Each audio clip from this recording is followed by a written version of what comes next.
Hey, everybody.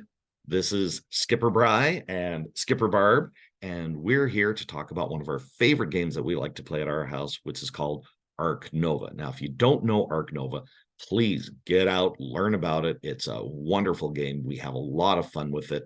And in this video, we would like to talk about our favorite animals. So in Ark Nova, of course, you're building zoos, and you can't have a zoo without animals.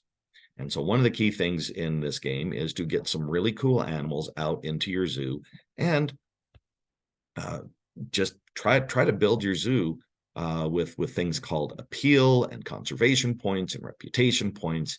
And so what we're going to do is we've each picked our top 5 animals for whatever reasons we like. Now, they may not be the most powerful cards. They may not be the easiest to play, but for a lot of various reasons, these are the ones that we really like to get into our zoo as quickly as possible. So as an example, our number 5 card, well, my number 5 card is the barn owl. Now, I know a lot of people are probably looking at the barn owl and going, geez, that's a really small, insignificant animal. Doesn't give you a whole lot of appeal, only gives you 3, and that's true. But here's what I like about the barn owl.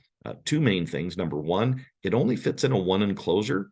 And so you can put that 1 enclosure anywhere on your map that you have the space for. So it's really good at filling in those empty little spots. But the thing I really like about the barn owl is the power of perception. Now, there's other animals that have the same power. Perception is where you draw 4 cards from the deck. You take 2 of them, you add them to your hand, the rest get discarded. And depends on the level of perception on how many cards you draw. Oh, having to correct your dad on a video in front of everybody, in front of the whole World Wide Web, you're correcting me. Yeah. Well, okay, but as I looked, perception 4, I think, is the highest of the perceptions. And when I looked at other birds that had perception to a power of 4, they required larger enclosures and they cost more money. So that's why I went with the barn owl. I like that skill of perception. Great power that the card has. Now, Barbara, your number 5 animal was the moose. Can you please tell us what is so wonderful about the moose? If let's say you need 1 more herbivore to get a conservation point, but your map is full, you have a 4 enclosure that another herbivore is in, or maybe like a 5 enclosure with like the giant panda. You can put the moose in there because it's a walking animal. Well, I'm going to correct you right there because the giant panda is in a 3 enclosure. Yes, not a 5 enclosure. See, I get to correct her too. But no, but that is a good point. But there are lots of flocking animals out there. What is it about the moose that puts the moose above the rest? Because of the name I gave it. Moosity McMoosity Moose Moose. Moosity McMoose Moose Moose? No, Moosity McMoosity Moose Moose. Moosity McMoosity Moose Moose. Yes. That's why the moose gets the. Yes. I thought we talked about taking this seriously. It is. Well, I'm seriously wondering about why I'm doing this video with it. Anyways, okay, well, we're a fun, happy family here. Let's talk about Skipper Barb's number 4 animal, which is the fennec fox. The picture's not actually a fennec fox. Yeah, I know that's not the actual, that's actually a swift fox. I am going to post the website, give a link to the website where I got all these images. It's a really cool way of like looking at the different cards that are in Ark Nova and help you design some strategies. Unfortunately, for whatever reason, that maybe this was an earlier edition, I don't know, but their picture of the fennec fox is not the one that is used in the actual game, at least the game that we have, which is the more accurate fennec fox with really big ears curled up in a nice little ball. But anyways, so why did you pick the fennec fox as your number 4? They're really, really cute, and they are pretty easy to play, but they're also really, really cute. And I like putting them in a game that's similar to this, Zoo Tycoon 2. Well, granted, Zoo Tycoon 2 is an excellent game. I'm not going to fault you there, but just it's the cuteness factor that gets them in to your top 5. And also, they're really easy to play. But well, okay, yeah. I guess that that will work. All right. Mine is another predator, also from Africa. It's the cheetah, and here's what I like about the cheetah. It's a large animal, but it doesn't cost as much as a lot of the other large animals do. So you need that larger enclosure because it needs a lot of space to run, I guess. But what I really like about him, there's two main things to it. Number one, you get 2 predator icons, which is really going to be helpful in certain situations. And you get sprint 3, which allows you to just draw 3 cards from the deck. Again, another really good way of getting some cards into your hand, especially if we're just finished a break and we're at the start of another round. And this might help you just get a lot more variability in your play here. So you keep disappearing on the screen here. Just stay still. Sorry, people. We're using Zoom to make this video. And so this is the background, and hopefully it works. But anyways, let's take a look at our number 3s, okay? So number 3 for me is the Sumatran tiger. Now, I could have picked between the Sumatran tiger and the Siberian tiger, but I like the Sumatran tiger a little bit better. You need a smaller enclosure and less money. And your requirements, you can meet with just 1 university giving you 2 research icons. Now, true, you do have to play it next to, or in a location that is next to 2 water icons, but it gives what I like to call the triple threat when it comes to your scores. So it gives you 1 reputation, 2 conservation points, and 8 appeal points. Now, again, the Siberian tiger gives you the same rewards, except the appeal points, it's 10 instead of 8.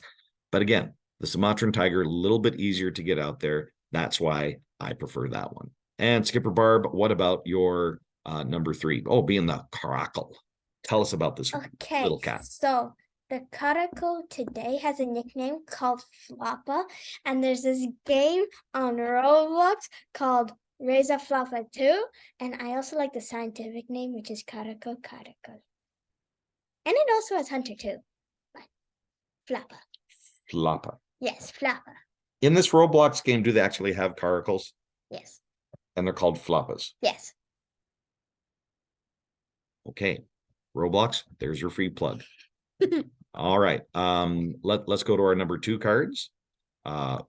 Skipper Barb, you've picked the anaconda. Why? Because it has constriction, and that's really good because it you like to play that on me. Well, because I'm usually ahead of you. Yeah, exactly. Yeah. Okay. And so she likes to play this card to make my life miserable. Got it. Okay. And also it's a snake, and it's my favorite type of snake. I like snakes because I'm a Slytherin. Yes. You had to bring in Harry Potter to this. Yes. Okay, fine. Right. Okay. At least your mom will be happy. Okay. My number 2 animal is the long-billed vulture. And I like the long-billed vulture because, well, a number of reasons. Now, there's quite a few scavengers, especially among the vultures, in the game. And you can actually, scavenging is a really nice power to have with your animal. It allows you to take the discard pile. So these are cards that have already been discarded. And you get to shuffle them, draw 3 of them in this case, and 1 of those you get to add to your hand. The other 2 go back into the discard pile. So I like this because it gives me a chance to get a card that has been discarded already that I was like, ooh, I really would have liked that card, but I can't get now because it's in the discard pile. Now, other scavengers can give you scavenging of 4 or 5, where you get to draw 4 or 5 cards and then just keep the 1. But what I like about the long-billed vulture, I just need the 1 research icon. You can play it in your large bird aviary, takes up 1 spot. Just make sure that aviary is next to a rock space. But again, it has that nice little triple threat of a reputation, a conservation point, and the appeal.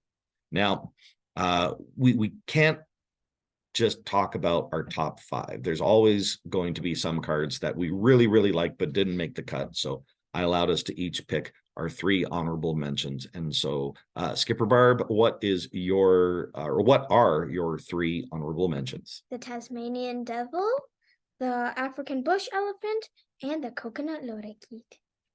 Now, the Tasmanian... Sorry, no, go. I was going to interrupt. Devil. I just didn't want to interrupt you too much. The Tasmanian devil. Because that's rude to interrupt people. Gives you that 1 reputation. And it's also pretty easy to play. And look at how cute it is. Yeah, Although okay. their screech is pretty loud. Okay. And the African bush elephant, tell us about that. It's a little difficult to put in there, but it also gives you that reputation point. And it lets you draw 2 final scoring cards, and you get to keep one and discard the other, giving you more conservation points. I do like that skill, absolutely. And then the coconut lorikeet. There's a lot of petting zoo animals. This one really doesn't have any special additional powers to it, but why the coconut lorikeet? Because it's a coconut bird. The coconut bird is a coconut, and he loves coconuts because he's a coconut bird. You just had to sing a song, didn't you? Yes. Okay, fine. All right. Well, It's a coconut bird. all right. Well, let me talk about my top 3. So my first honorable mention is the leopard, gives you a conservation point. And it also gives you the hunter power, which allows you to take the 4 topmost cards. And since most of the cards in that deck are animals, chances are you're going to get one nice card here. The stoat also has that, little harder with the hunter one, but here's why I like the stoat. If you have the small animal expert, which gives you a discount of $3, and if you have the Europe Partner Zoo, which gives you a discount of $3 for any animal from Europe, this means that the stoat costs you -$2. So it's actually one of the rare animals that with the right batch of cards, you actually get some money back. And I have to look at my notes and remember, but I think there's another card that actually gives you another $3 back for. Oh, if you have the expert in predators, yeah, you get paid another. So you actually play this card and you make $5 from playing this card. Fun little thing to do. Doesn't give you a whole lot otherwise, but I just like that ability. And then my last one is the giant panda. Now, this guy is really hard to get out because you need a herbivore, a bear, and an Asia Partner Zoo, which basically you need the 3 icons that it gives you, and that can be really tough. But it gives you that nice that nice triple threat of the 1 reputation, 2 conservation points, 10 appeal points. When you get that out, boy, life gets a lot better for you in that game. But I've gone games where I've started with that card, and by the end of the game, I still have it in my hand because I haven't been able to meet all the requirements to play it. So hard card to play, but if you can play it, it's worth a whole lot for you. All right, well, let's get to our number 1 card. And Skipper Barb, your number 1 card is the Ecuadorian squirrel monkey. Interesting. Tell us why. Don't remember the stuffy that you got me from the Edmonton Zoo of the Ecuadorian squirrel monkey that I named Cuckoo Monkey? Yes, I remember that toy that I got you. And you wanted to bring him into video, but Dad. You still have him? Yes, I still have him. He lost an eye. So? Okay, well, childhood memories. Reason why Ecuadorian squirrel monkey, aka cuckoo monkey, is Skipper Barb's number 1 animal. And my number 1 animal, very similar to one of your honorable mentions, the Asian elephant, a little bit cheaper to play than the African bush elephant, and doesn't give you quite as many appeal, gives you 8 instead of 10, but just like the African bush element, I like that power of resistance where you get to add another spinal scoring card, which can really make a huge difference when you're trying to win the game. So anyways, that is our top 5 animals. You keep disappearing. Stop disappearing. Our top 5 animal cards in Ark Nova. Hey, leave some of your favorite animals in the comments, and we'll see you again in well, maybe we might see her again if she learns to stop disappearing. But anyways, we'll see you in another video. Bye. Aren't you going to say anything? Bye-bye. That's it, just a bye-bye. Yeah. Okay, now, bye-bye.